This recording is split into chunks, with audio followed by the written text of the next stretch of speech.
once you suppress the truth of God, you become untethered from reality. You become unanchored, and the current just takes you further and further and further, not just away from God, but away from reality, away from logic. Vatican Library, which is within Vatican City, has opened a prayer room for Muslims.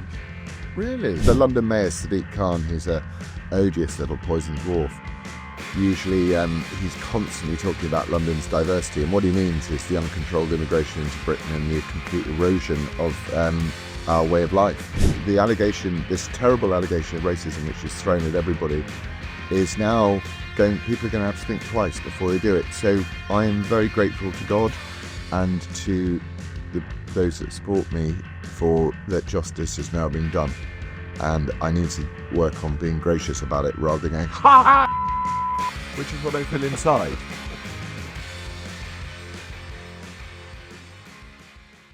Welcome to another episode of WTF, the worlds of Taunton and Fox, but today it's singular because we're in the same world.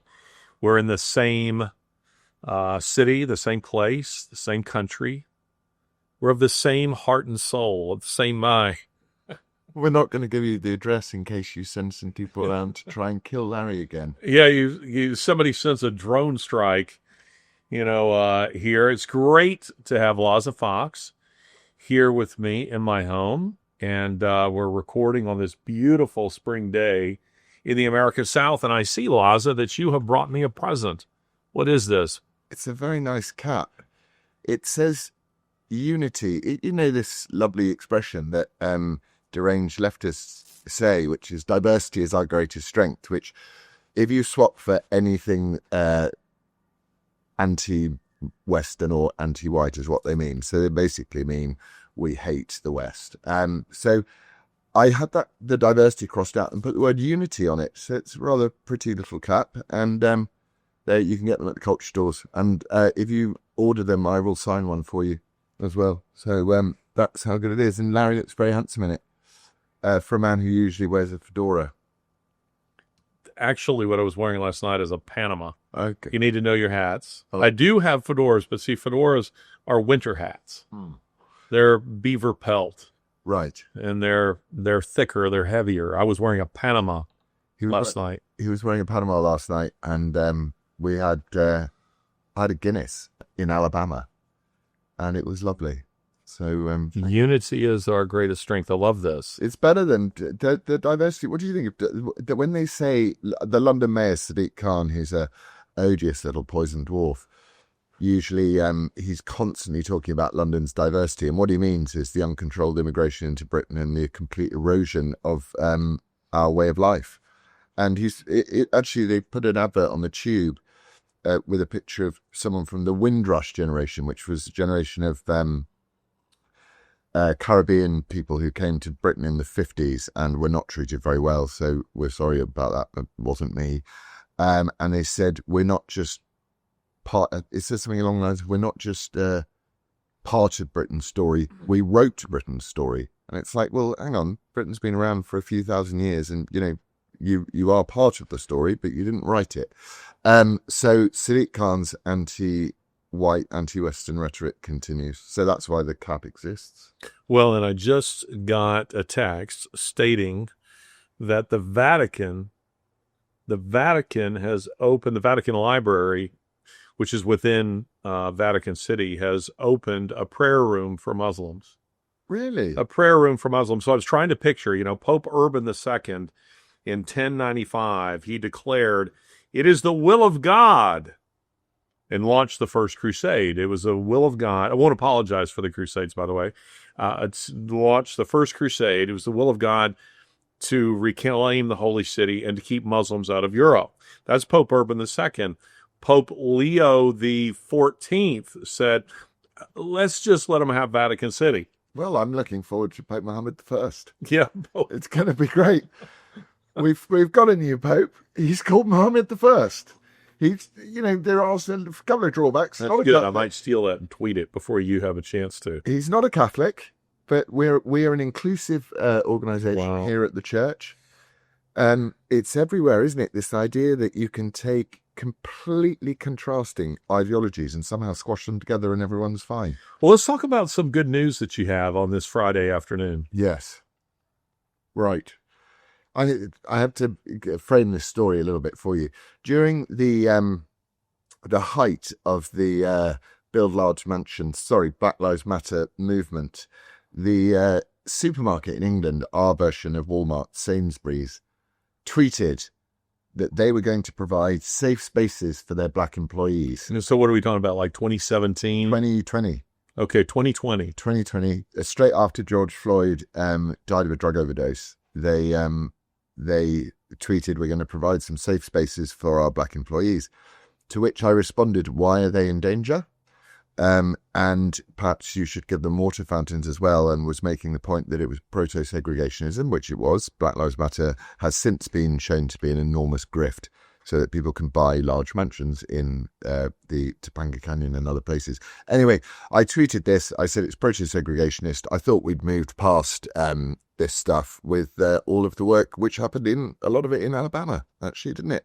As you drive down Martin Luther King Freeway or Highway or whatever it is, past Mobile and all of those other places. So to this point about saying we need to stop obsessing about skin colour because, as Martin Luther King quite rightly pointed out, it's the content of one's character that one should focus on rather than the colour of their skin. I was called by some famous people, one of them in charge of the satanic death cult in Britain called Stonewall.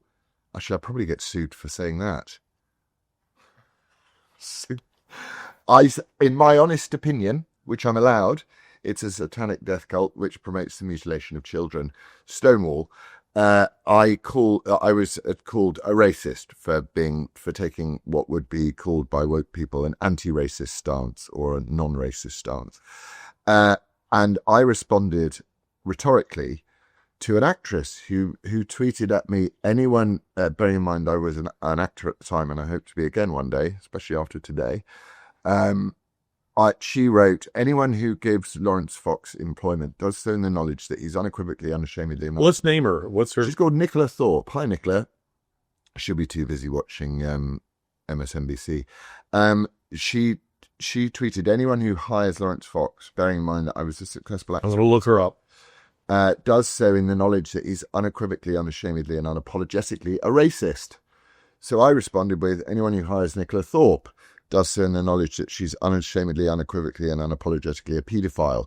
Now, some people can say that this is it was possibly a thuggish response, but my point was to say that one baseless allegation mutes another. Anyway, I was sued for defamation for calling them paedophiles, to which I countersued. I don't think I've ever seen her before. No, she was in a TV show called Coronation Street. She can't act.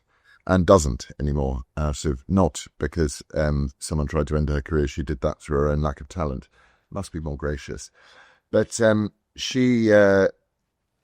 was then sued by these people, and I countersued for calling me a racist. The media, doing what the media does, didn't report at all that I was called a racist, just reported the fact that I'd called them, and didn't even report that it was a rhetorical device, which I pointed out that it was. That they were paedophiles, and which I obviously didn't mean, and I also explained that I didn't mean it. Anyway, long libel trial, judgment comes down, they've suffered serious harm, I defamed them. No mention of them calling me a racist at all. So we appealed this decision, which I thought was wrong, and this morning I woke up to an email from my lawyers, and we won the appeal. So a lot of money is going to have to be returned. And the allegation, this terrible allegation of racism, which is thrown at everybody, is now people are going to have to think twice before they do it. So I am very grateful to God and to those that support me for that justice has now been done.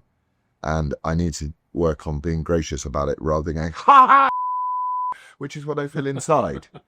So I'm going more for graciousness, which is the right way to do it.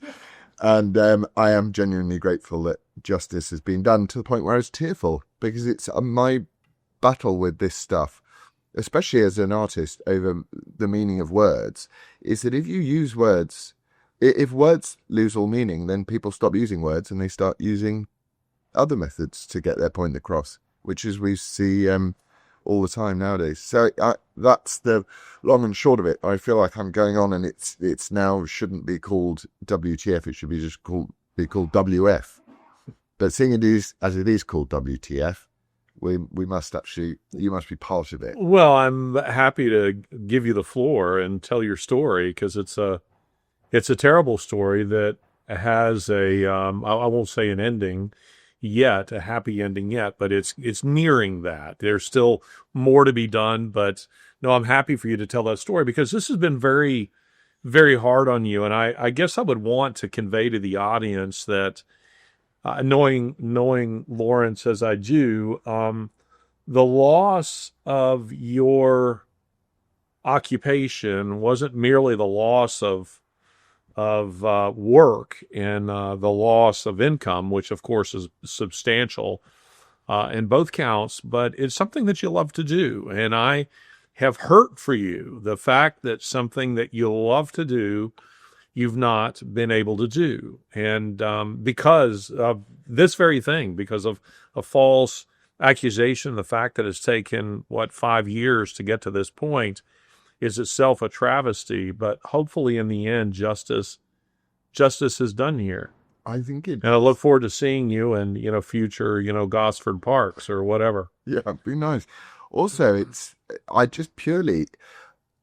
was other than the fact that I love art, because I think the whole point of art is to push against developing orthodoxies, like how woke Larry and I are, but the whole of the world shifts itself into this direction of wokedom, where up is down, and the Alice in Wonderland madness of things like Quiz for Palestine and all of this stuff, which none of it can hold together, none of it makes any sense. The role of art, as Hamlet says, is to hold a mirror up to nature. And that's what I felt I was doing, which I was resisting a prevailing orthodoxy, which was wrong, in my view, rationally and logically. But then the second punishment, other than what I thought was attacking me for making a very logical assessment that we shouldn't start obsessing about skin color again, because look where that led to last time, was the point that I was trained at the best drama school in Britain. RADA. I had 22 years of experience in front of a camera, so I knew what I was doing. I was good at it, and there was the bonus of being well remunerated for that. But to have that shut off as a creative person is extremely hurtful, very, very difficult to deal with. And there have been incredibly bleak times in that 5-year period, and I'm very grateful to have got through them. And it is nice to see now that I think the wind is changing. I really do. I think we've dealt a mortal blow to the death cultists on the child mutilation. That's been dealt a mortal blow, and I think woke is dying. I think it's not dying easily. They've now moved on from racist to far-right extremist. But I saw in the British Parliament this MP spitting out these words, these racist hate preachers, and you're like, these people who you call racist hate preachers, while you're the be kind people who are so kind that you shut up the racist hate preachers by shooting them in front of their children.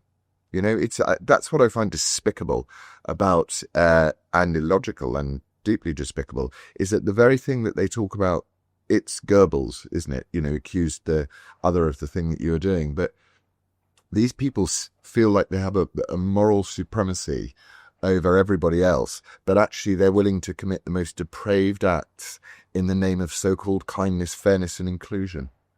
You know what I mean? I do, because they believe that ends justify means, and what we're seeing from some who are on the so-called right, who are not really on the right, is that they're willing to do similar kinds of things. I'm talking about like a Candace Owens and so forth. By this, I don't mean that she's out there, assassinating people, but I mean rather that she's willing to spread any kind of rumor or create mythologies if it achieves a particular end, that she wants. And I keep saying to people, your means define your end. They define your end. This idea of almost every revolution believes, and I'm sure many of these people in organizations like VLM and Antifa and so forth who are rioting are saying to themselves, this is okay to achieve our end. And once we get there, then we'll do away with this kind of stuff. But it never plays out that way. And that's because your means define your end. And every revolution said, we'll put away the violence. We'll put away the genocide. We have to eliminate our enemies. We have to acquire power. And once we're there, then it will be liberty and justice for all, equality, fraternity, and so on. But it never plays out like that. I'm in a complete agreement that we're talking about individuals who are lying and know they're lying when they are using verbiage like far-right extremist, and when they're using words like fascist and Nazi and so on. They know that what they're saying isn't true, but it's because they have no scruples. It's because they're willing to do absolutely anything. The people accused you of being a racist, they had to know that it was a lie. But because they hate you, they're willing to do anything to destroy you. And I've experienced that, of course, in my own life and career just this year. Some really terrible things that we've had to deal with from people who wouldn't mind if my wife got killed, if I had guests here in the house, my mother, whoever, doesn't matter. They're willing to cause bloodshed. They're willing to do anything to anybody to achieve their end. And the end goal, of course, is power. It's about the acquisition of power at all cost. And they have to be defeated. People like this have to be confronted and defeated. And where I'd like to see that happen is in the realm of ideas. But, you're increasingly dealing with individuals who they do not want to engage you in discussion. They don't want to engage you in debate. I have offered to debate Darryl Cooper, the pseudo-historian who Tucker Carlson has platformed twice, a guy who self-describes as a fascist. And I don't know if I'd call him a Holocaust denier, but I certainly would call him a Holocaust revisionist. Here's a guy who's pushing, an anti-Semitic narrative, who's pushing lies on, one of the largest podcast platforms in the world. And the Steve Day Show reached out to me and said, would you debate him on our show? I said, with relish, I would love to.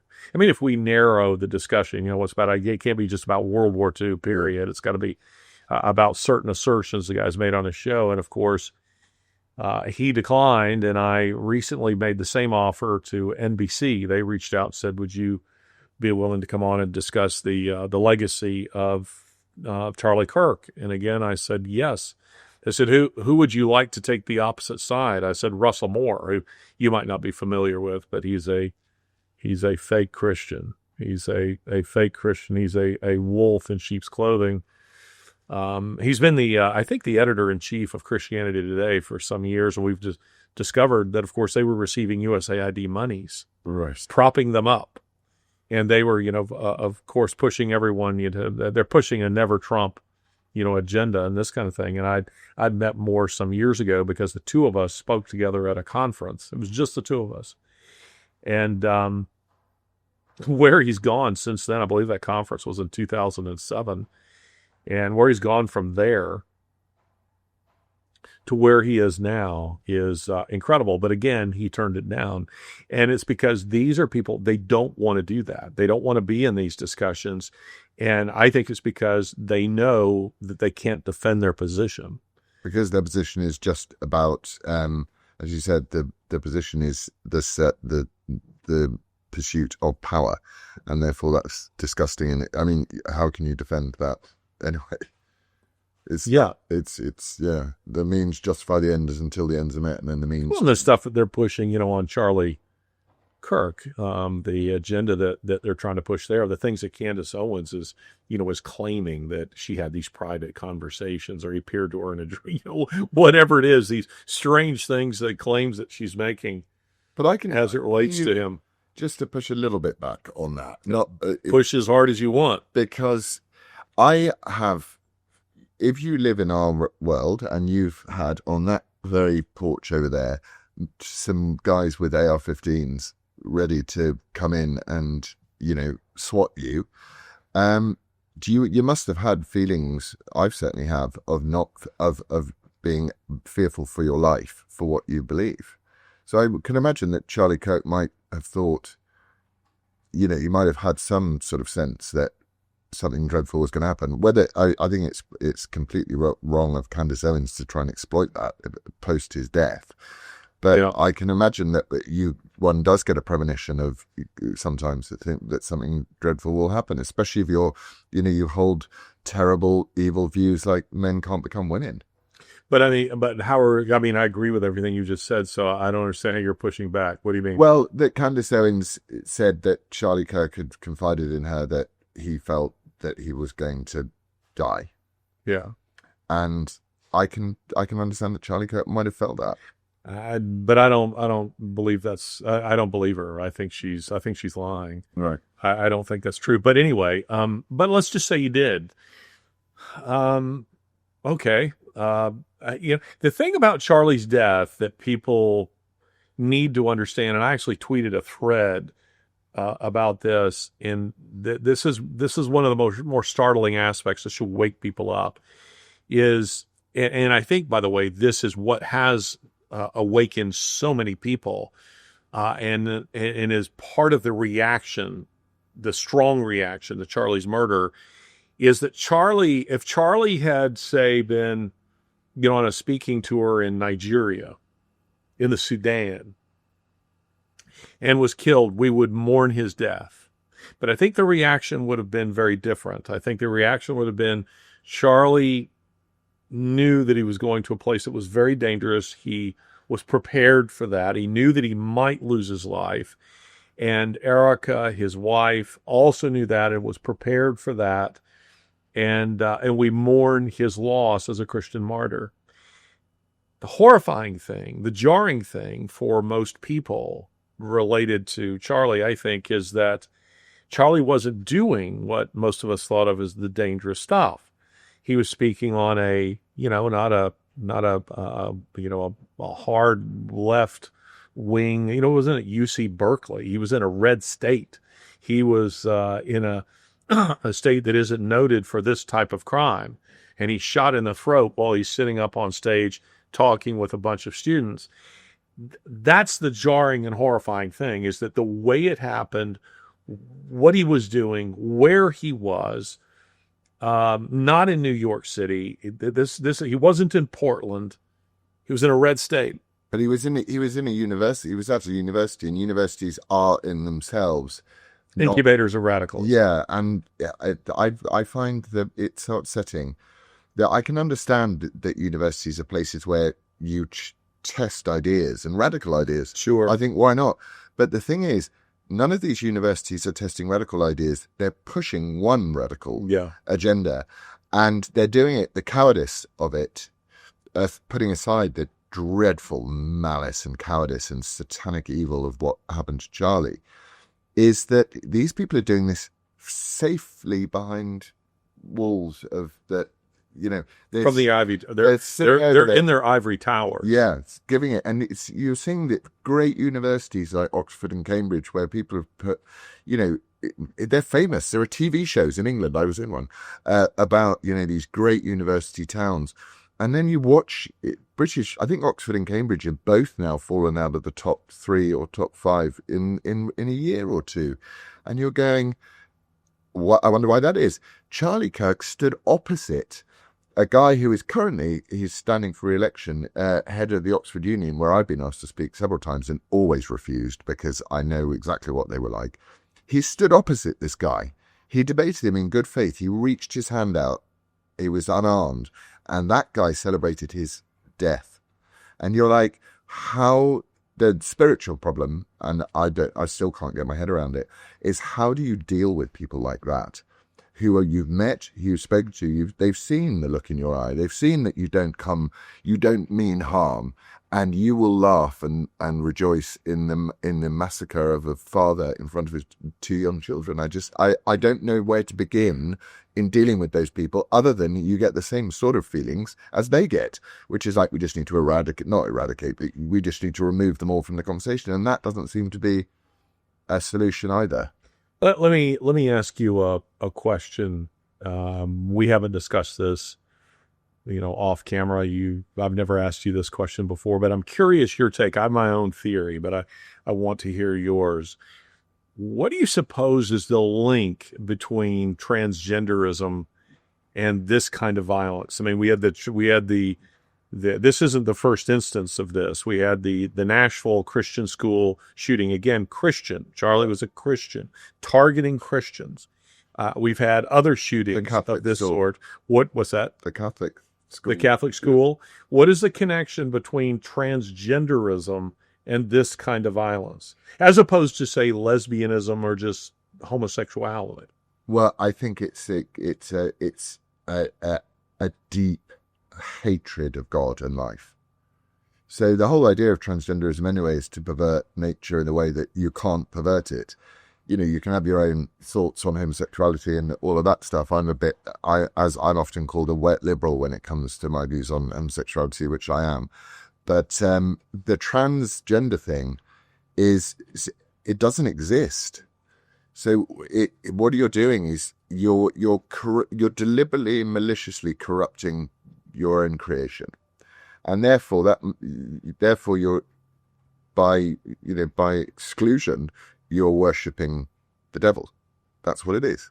It's devil worship, isn't it? Transgenderism. It needs to be completely. We're going to look back on the.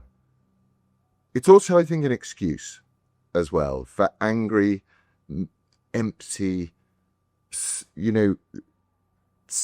and as in many cases psychotic people. It's an excuse to place all of their anger into, because the natural part of society is to be compassionate towards people with mental diseases, but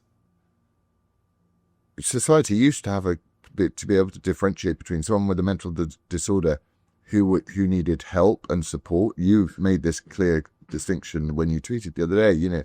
There are people that you'd have to bring to God with it, and say it doesn't matter where you are now, it's where was it you that said you don't brush your teeth twice? Was that your line? Yeah. And well, you have to just make a differentiation, which society did. We used to have lunatic asylums, we used to have mental hospitals, we used to lock these people up. We didn't used to applaud them and then leave them to do their dirty work. So I suppose, in short, they are devil worshippers. That's what I think. They hate life so much. They hate their own creation. They hate their own creation that they would defile their body. They would, they would remove any chance of reproducing. It's also so unreal. Do you think they're self-hating? Yeah, I think most people are self-hating a lot of the time. I think it's quite hard not to. If you've got a brain, it's quite hard not to look at your own fallenness and not go, well, actually not self-hating, but self-critical. I do think I don't think they're self-hating. Actually, I don't think they hate themselves. I think they hate everybody else. That's the problem. Well, I ask about the self-hatred because it involves self-mutilation. The things that they're doing, involve self-mutilation, but the connection to me, and this is where you're saying you disagree with me, but to me, the progression is a Romans 1 progression. And Romans 1 says that once you suppress, I'm summarizing, but once you suppress the truth of God, that there is a God, and you actually said this yesterday in your own words, which I thought was interesting. In fact, you said it at least twice, but we'll come to that in a moment. But that once you suppress the truth of God, you become untethered from reality. And there's this you become unanchored, and the current just takes you further and further and further, not just away from God, but away from reality, away from logic. And you begin entertaining ideas that are utterly nonsensical, so that you arrive at a place where you know what? We were meant to walk on our hands. We were meant to walk on our hands. We should all be walking around on your hands. And you find yourself in a world where people are walking around on their hands, and you're going, can you not see that this is a little weird? This is strange. And then you're being called a bigot, And I mean, that's what's happened when we're talking about men in women's sports, men in women's bathrooms, women, penetrating, maybe not the right word, men's spaces and things of that nature. Doesn't seem to happen the other way around, does it? Strange that. It doesn't happen quite. Well, see, I actually think that it did, and this is the payment for that. Meaning that the women's liberation movement moved increasingly towards the annihilation of the distinction of the sexes. Yeah. And I mean, invading men's spaces, so that you have all those wonderful, clubs. I've been in a few of them. You have two, I'm sure, in and around Trafalgar Square, and women arguing that, men shouldn't be able to have, women should be allowed into those spaces. They should be there. Women should be allowed to be in men's sports. So we began seeing women, not playing quarterback or linebacker, but, place kickers and being celebrated, and these kinds of things, going into the military and the changing of the standards for special forces so that women could have those spaces. You talking about, on your flight over here, how who's the airline? British Airways. Have celebrated that the pilot of the plane was a woman, not by virtue of her skill, but by virtue of the fact that they had certain quotas for these oppressed minorities. And I think that the backlash of that was that men of a warped mindset said, you know what, we're going to play that game, and now we're going to start pushing into women's spaces. We're going to take over your sports. And what it leads to, because this is the first time this has happened, the Greeks did this, and it almost led to the extermination of women altogether. See, I think that gay men want the annihilation of women. Yeah, you've said this. I don't mean every gay man, but I think that generally speaking, women, because of the Will and Grace, I don't know if you had that show there. Yeah. But it was very big here, and that show did a lot to advance the gay agenda in this country, because it presented this picture of such a likable, platonic couple of this woman and her best friend who is gay. They don't have sex, but hey, I mean, women and gay men, they're best of friends. And I will say to women all the time, they're not your friends. They're your competitors. They want to be in your spaces because they want your men. They want access to your men. They're like the pedophile scout leader who wants access to children. That's the only reason he's a scout leader. Well, the only reason he's chosen to be a priest or a preschool teacher is because he wants that's what they want. They want access to your men, and they're befriending you to get that access.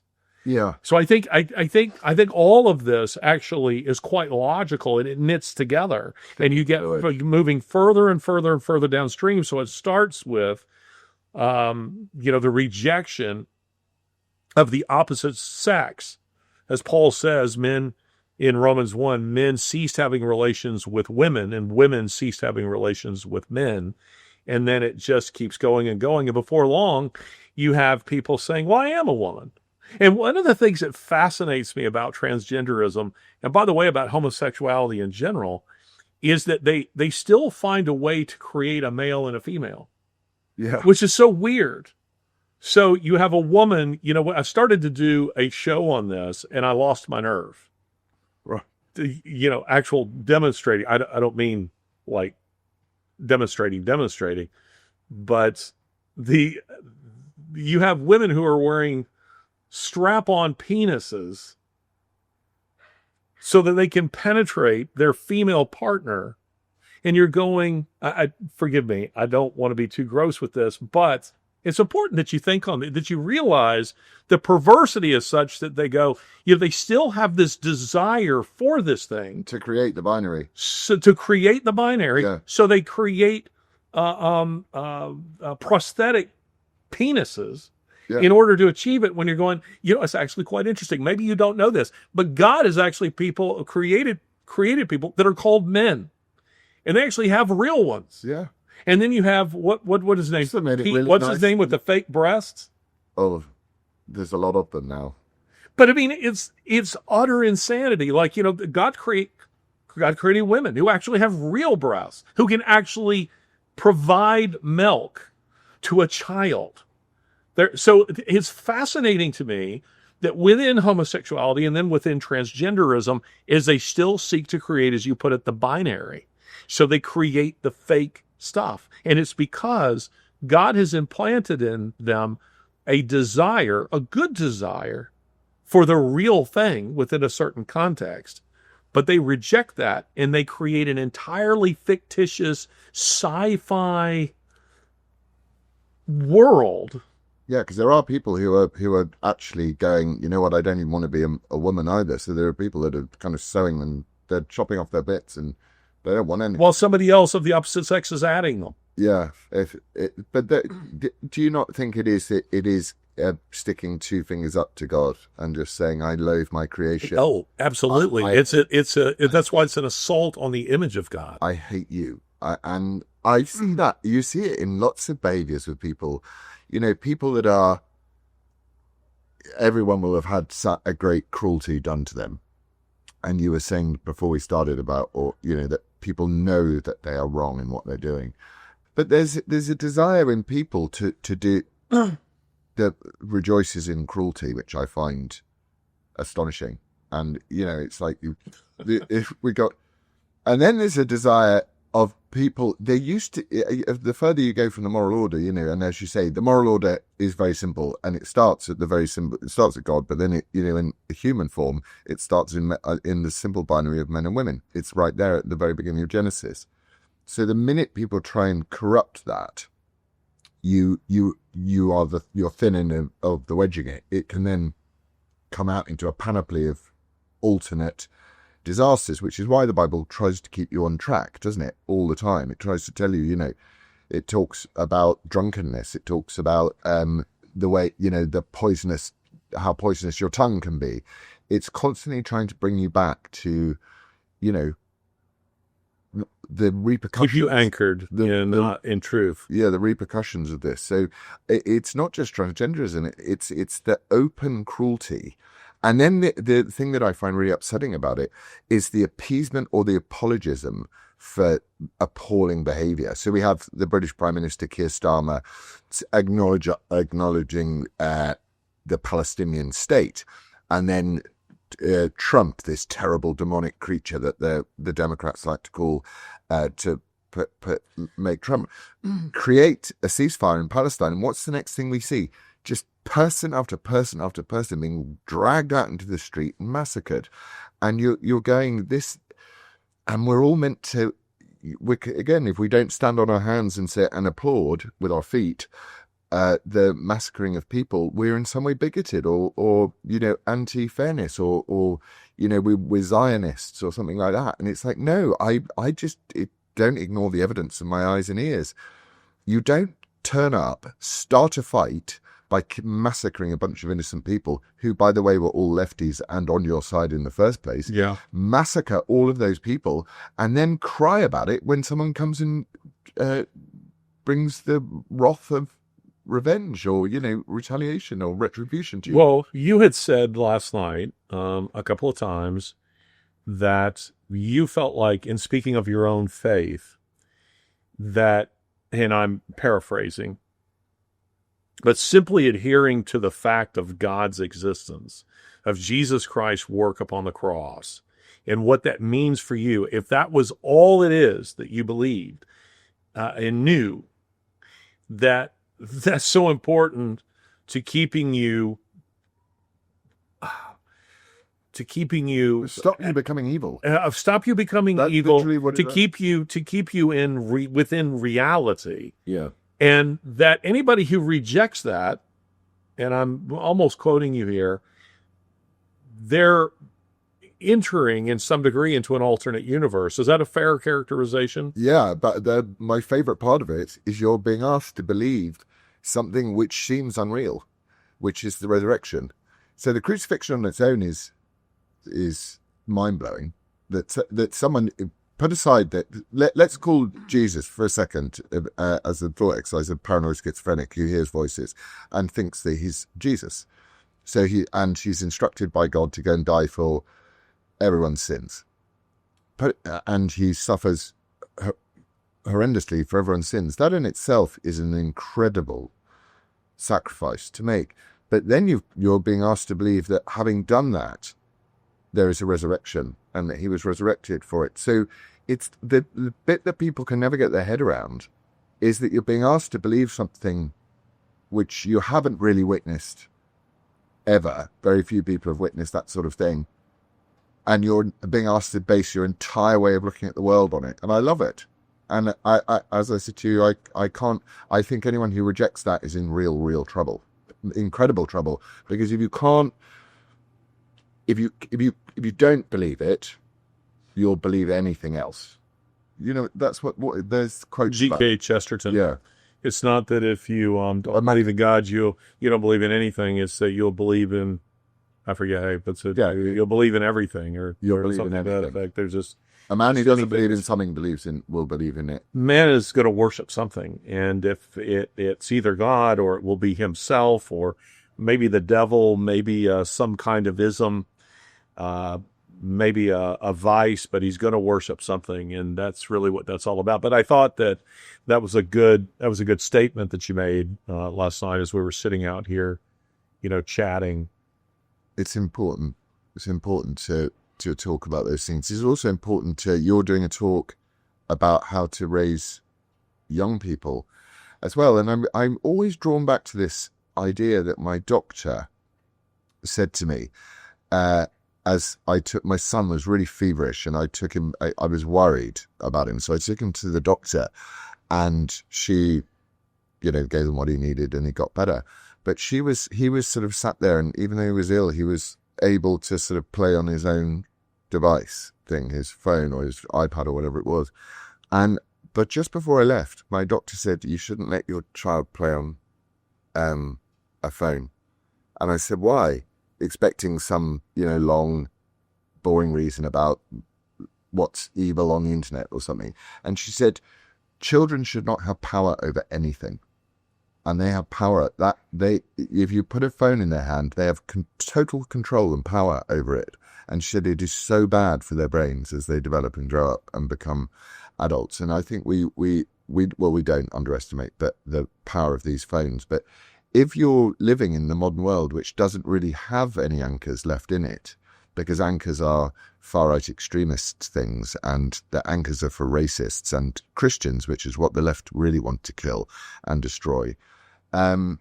You're left in, as you've said, and as we all say, it's a world that you can't really operate in, because you end up with Queers for Palestine, and you end up with people siding with the very people that would throw them off a building. And he was like, talk me through that logically. And it then becomes about what it's really about, which is power, isn't it? They want power over you. So they The so-called Red-Green Alliance, I think it's about their hatred for Christianity, which ultimately brings us back to where we just were, their hatred for God, Yeah. the real God.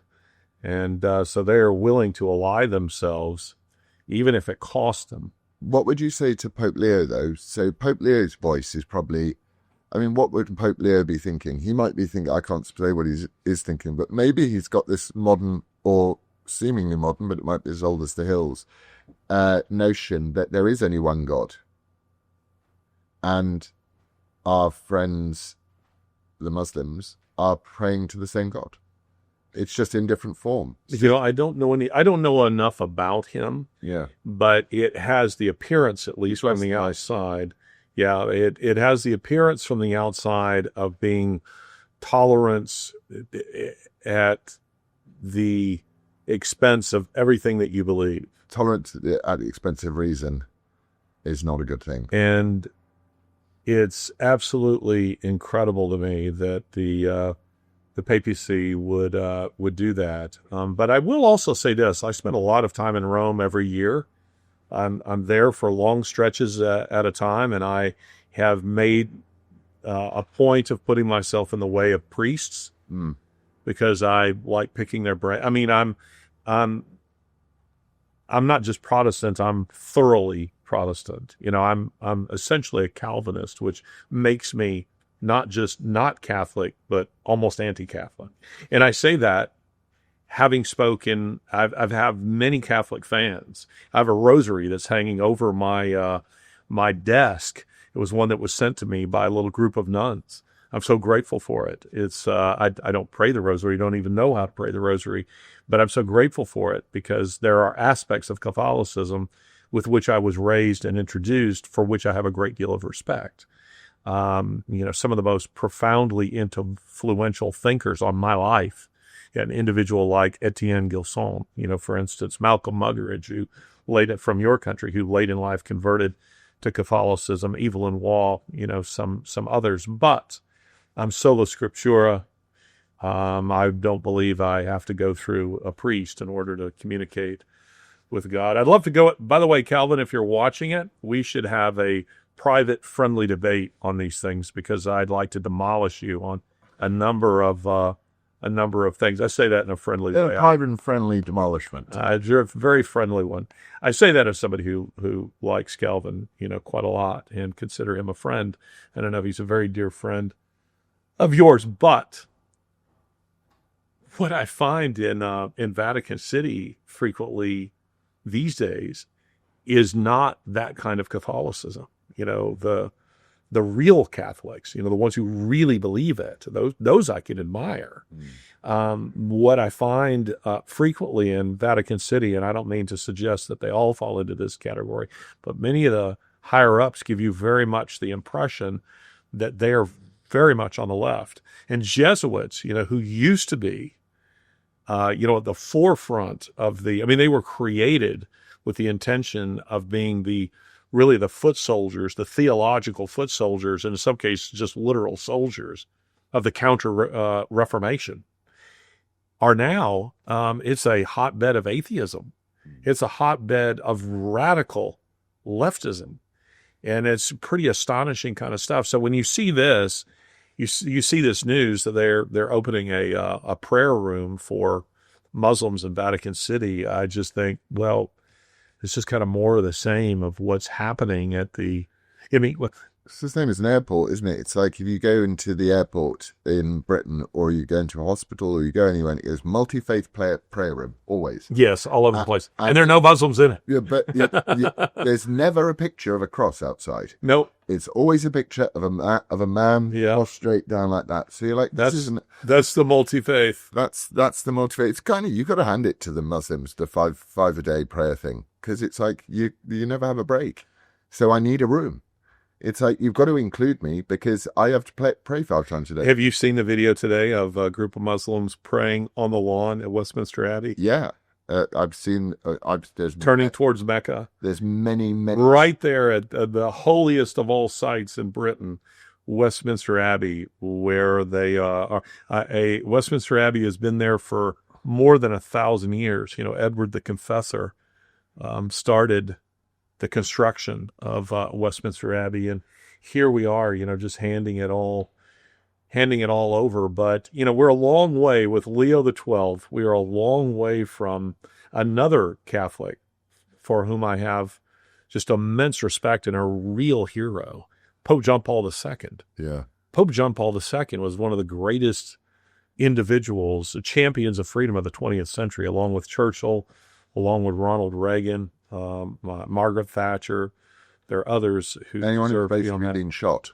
Yeah. Well, yes, yes, exactly. And there'd be a lot theologically I wouldn't agree with John Paul II, but John Paul II will be in heaven. Mm-hmm. He will be in heaven, and I look forward to meeting. I'm going to get in his book signing line, and I'm going to wait, to get all the way to the front just to greet. You've got eternity, so it's like, I got how plenty long of is time. the line? They're thinking 50 to 60 years. I am definitely have him on a list of people I want to meet. Check in with. Who else would be on your list of people to check in with in heaven? Well, I have to think about that. Assuming he's there, I would very much like to meet individuals like Michelangelo, Da Vinci. They interest me a great deal. Constantine is a historical figure I'd like to meet. Ronald Reagan. I was very privileged to my high school, my college years. Reagan was president, and it was an awesome feeling because I'm old enough to remember the Carter years, which were just dreadful. I was in elementary, middle school, when he was president, how dreadful that was, and the feeling that Reagan did make America great again. Before we go to that, who would be on your list of people you want to meet, Nathan? Your mom. I'd like to. I'd definitely pop. I want to see my dad. Mum and Ritva. Your dad, I'd like to meet. I'd love to meet Lizzie's dad. I would like to meet. I'd like to talk to C.S. Lewis. Yeah, that's a good one. Quite a lot. Add him to my list, Jonathan.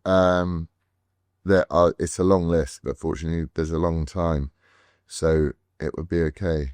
It's difficult, isn't it? It's like being asked what you want for Christmas. You forget. But yeah, C.S. Lewis comes to mind because I want to ask him a few questions about that book he wrote, the Grief Observed book, which obsesses me. Does it? Yeah. Why is that? Because he makes this point in it where he says, he's basically says, I'm really angry that he met her, his wife. He's like, if I hadn't met you, I wouldn't feel this way. Yeah. And I find that incredible as an idea, that grief is so powerful in that way. I love that book because I was going through grief at the time I read it. Have you ever read The Problem of Pain? No, I don't. I haven't read The Problem. Maybe I have. I don't know. It'll disappoint you. Which one have I got? The joy. The question. Surprised by Joy. Surprised by Joy is the one I'm going through at the moment. Surprised by Joy has aspects of grief in it for sure. If you've read A Grief Observed, when you go and read The Problem of Pain, you're going to say this is shallow. Really? And I think it's because Lewis wrote that book like it's a defense of God, and it's a defense of the fact that he allows pain. But in that book, which was written much earlier, it's like he's wearing a lab coat and he has a clipboard and he's observing someone in pain and taking notes and offering theological answers, neat answers for why that is so. And in A Grief Observed, it's opposite. Yeah. He's the guy who's in crisis. He's the guy who's in pain. And it's a completely different book. Yeah. Okay. Well, then maybe I scored on Grief Observed easier. I will. You're not highly recommending A Problem of Pain to me. So well, somebody else might disagree with what I'm saying. It's worth looking at because it'll give you insight to Lewis. And I think Lewis himself would probably say that because it's a difference between a scene that I've always thought was very funny in the Bill Paxton, Sigourney Weaver, that movie Aliens, where she's trying to describe the aliens, those things with the mouth inside the mouth that comes out. And Bill Paxton plays this kind of gung-ho sort of space marine. And he's like, yeah, whatever, we'll get down there, we'll kill them all. And then they land on the planet and they encounter them. And he barely makes it back inside the spaceship. And he's like, let's just nuke them from space. It suddenly, and to me, that's what those books are. Is one of them is, someone is telling you of the reality. You're going, yeah, right. Yeah, right. Yeah, an actual real life example of this that's funny is if you ever read Lewis and Clark's journals. They encounter the Sioux, and the Sioux are trying to tell them about a bear that they've never seen. So even if they've used the the right language, it didn't matter. Yeah. Lewis and Clark were thinking they're describing black bears and brown bears, and they were describing grizzly bears, which Lewis and Clark had never seen. And they thought to themselves, they're using bows and arrows. And they're just kind of like, okay, sure. They're real tough, real tough. And the first time they encounter one, as I recall, I haven't read those journals in about 20 years, but the first time they encountered one is what is now Yellowstone National Park. And they see it at a distance, and there's 17 of them, and they open fire with their muzzle loaders. Wow. So it's not a quick reload. Yeah. And the bear, rather than scampering off into the woods, charged them, which they weren't experienced before. And they shot it 8 times, and it fell on a sandbar in a river just yards from them. And they were like, And on the way back through Yellowstone National Park later, they see one, down below, and they look at each other and go, nah. So for us English, for the English side of this thing, what is I know that there's Kodiak bears are giant things. What? Yeah. So you get brown bear, black bear. New guy hunted those on Kodiak Island. You'll get a brown bear, a black bear. We have, even here in the South, we have black bear and brown bear. You never see them. They're so rare anymore. They hardly exist. I have seen them when hiking the Appalachian Trail. Right. I've encountered bears twice, but they weren't like grizzlies. And one of them was slightly frightening. It was I believe, a black bear with 2 young cubs. And I thought, okay, this could get dicey. But we just stayed very still. And she came across our trail at, I don't know, maybe 30 yards, 50 yards, I'm not sure. And the friend I was with, he said, what do we do if she charges us? And I said, we run. And he said, but we can't outrun her. And I said, I don't have to outrun her. I just have to outrun you.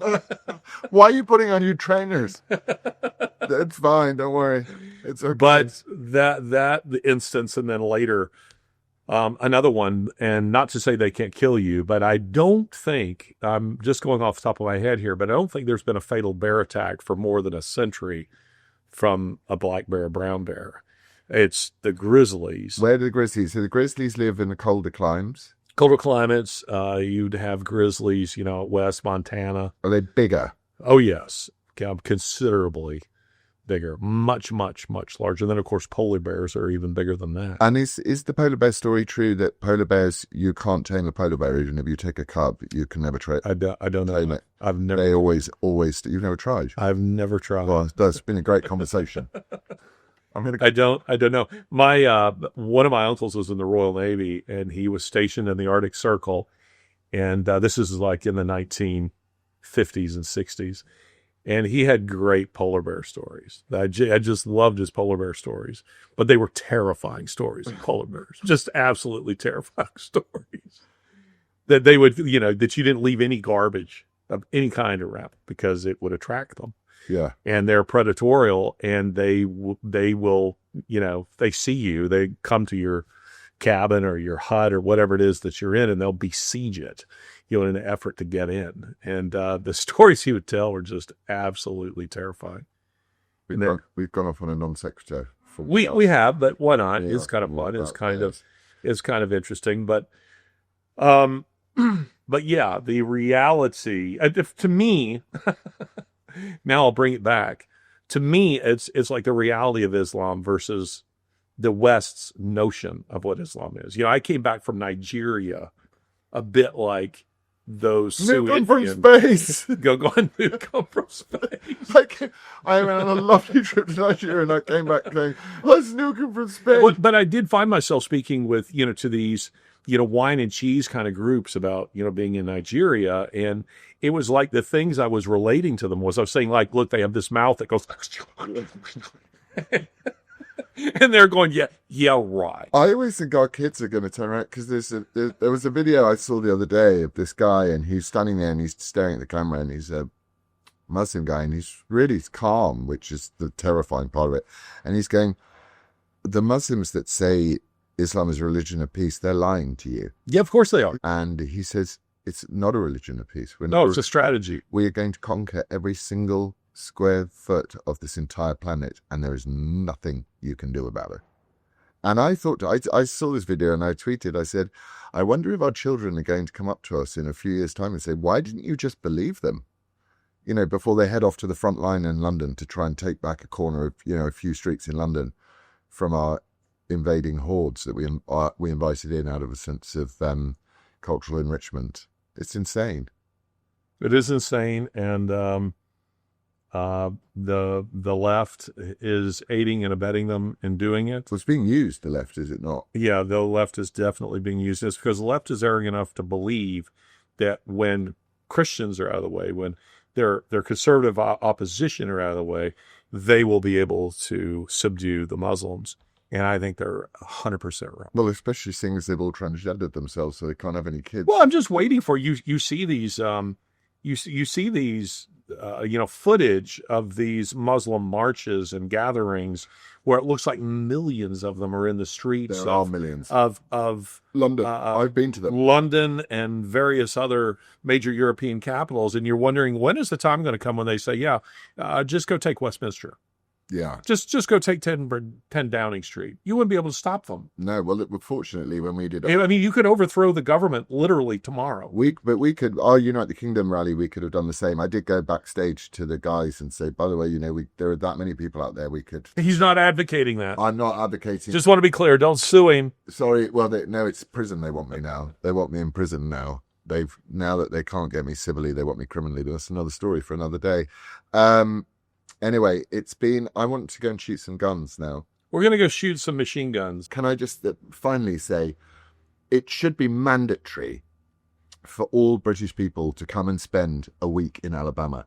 Because what you realise is, from everything, from the tyre shop to the supermarket, to every encounter you have in the street, to a restaurant, it's 1 in 1,000 that you'll meet in Britain. The quality of service, the politeness, the pride people take in their environment and their homeland. And God bless this great state. And what a pleasure it is to see this part of America instead of, flying into New York and doing that. I haven't been to New York in years, but I remember not liking it then. So I can't imagine what it's like now. Just wait till Mondani becomes mayor, and it'll be wonderful. I can't wait till Mondani. A communist Islamic Mecca. Yeah! This has been another episode of WTF. Or Nukem from Space, as we like to call it.